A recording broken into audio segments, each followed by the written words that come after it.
میں نے الحمدللہ درجنوں ویڈیوز ریکارڈ کروائی ہیں، ان میں ٹاپ آف لسٹ میری 3 ویڈیوز میں یہاں پہ کوٹ کرنا ضروری سمجھتا ہوں، جسے شوق ہے وہ ضرور دیکھیں۔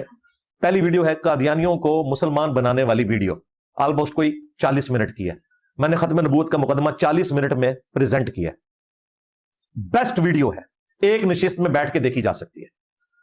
دوسری ویڈیو ہے ریپلائی ٹو ڈاکٹر اشرف جلالی آن کشف اینڈ الہام، چونکہ صوفیاء کا کشف اور الہام بھی ختم نبوت پہ ڈاکہ ہے۔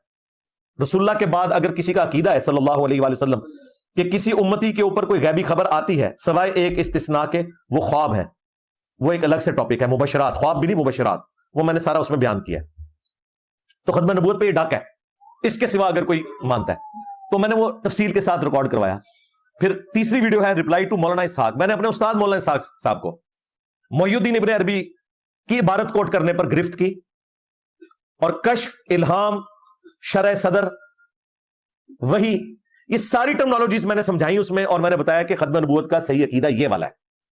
یہ 3 ویڈیوز جو بندہ دیکھ لے، کوئی قادیانی اس کے سامنے ٹھہر نہیں سکتا اللہ کے فضل سے۔ اس چھوٹے مرزے نے جن 3 ویڈیوز کا ذکر کر کے ان پر فخر کیا ہے، مرزا تو کہتا ہے کہ میری یہ 3 ویڈیوز قادیانیت کے خلاف بیسٹ ویڈیوز ہیں، لیکن در حقیقت ان 3 ویڈیوز کے مطابق تقریباً تمام اہل اسلام ختم نبوت کے ڈاکو ٹھہرتے ہیں، حتیٰ کہ وہ شخصیات بھی جن کے نام کا جھوٹا سہارا مرزا لیتا ہے، علامہ البانی، مولانا مودودی، اسحاق فیصل آبادی صاحب، اور اسی طرح ڈاکٹر اسرار صاحب وغیرہ، کیونکہ یہ سارے حضرات الہام کے قائل ہیں۔ اور ان تینوں ویڈیوز میں، بلکہ اس کلپ میں بھی جو ہم نے آپ کے سامنے پیش کیا ہے، مرزے نے کہا کہ الہام کا قول کرنے والا ختم نبوت کا ڈاکو ہے، الہام کا قول کرنا یہ ختم نبوت پر ڈاکہ ہے۔ تو مرزے کے فتوے کے مطابق یہ سارے حضرات ختم نبوت کے ڈاکو بن گئے، نعوذ باللہ، مولانا مودودی بھی، ڈاکٹر اسرار صاحب بھی، اسحاق فیصل آبادی صاحب بھی، اور اسی طرح علامہ البانی بھی۔ مرزا تو کہتا ہے یہ 3 ویڈیوز جو آدمی دیکھ لے گا، کوئی قادیانی اس کے مقابلے میں نہیں ٹھہر سکتا، جبکہ حقیقت یہ ہے کہ ان 3 ویڈیوز کی بنیاد پر کوئی آدمی قادیانیوں سے گفتگو کرے گا تو پوری امت مسلمہ کو ختم نبوت کا ڈاکو ٹھہرا کر واپس آئے گا، بجائے اس کے کہ قادیانی اس کے خلاف نہ ٹھہر سکے، یہ خود قادیانیوں کے خلاف نہیں ٹھہر سکے گا، کیونکہ ان 3 ویڈیوز کے مطابق اہل اسلام کی اکثریت کو ختم نبوت کا ڈاکو ماننا پڑے گا۔ تو پھر مقدمہ کون جیتے گا؟ قادیانی جیتیں گے یا چھوٹا مرزا اور اس کے شاگرد مقدمہ جیتیں گے؟ یقیناً قادیانی مقدمہ جیتیں گے۔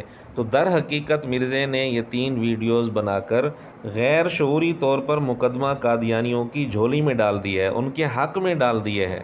جب ان 3 ویڈیوز سے مقدمہ قادیانیوں کے حق میں جاتا ہے تو پھر قادیانیوں کے ساتھ گفتگو کیسے ہوگی؟ مولانا مودودی کا رسالہ ترجمان القرآن ستمبر 1954 کا شمارہ ہے، اس میں عنوان ہے منصب تجدید اور وحی و کشف۔ اس کے تحت انہوں نے الہام کا قول کیا ہے، اور بھی کئی ساری تحریرات میں الہام کا قول کیا ہوا ہے۔ اسی طرح علامہ البانی کا سلسلہ صحیحہ جو عربی والا ہے، اس میں 1110 نمبر حدیث کے تحت علامہ البانی نے واضح طور پر الہام کا قول کیا ہوا ہے۔ اسی طرح ڈاکٹر اسرار صاحب کی تفسیر بیان القرآن سورہ شعراء آیت نمبر 194 کے تحت، اور سورہ اسراء یعنی سورہ بنی اسرائیل آیت نمبر 36 کے تحت انہوں نے الہام کا قول کیا ہوا ہے۔ اور اسحاق فیصل آبادی صاحب کی ویڈیوز موجود ہیں جن میں انہوں نے شد و مد سے الہام کا قول کیا ہوا ہے۔ اسی طرح فتح الباری حدیث نمبر 6990 کے تحت حافظ ابن حجر رحمۃ اللہ علیہ نے بڑی شد و مد کے ساتھ الہام کا قول کیا ہوا ہے۔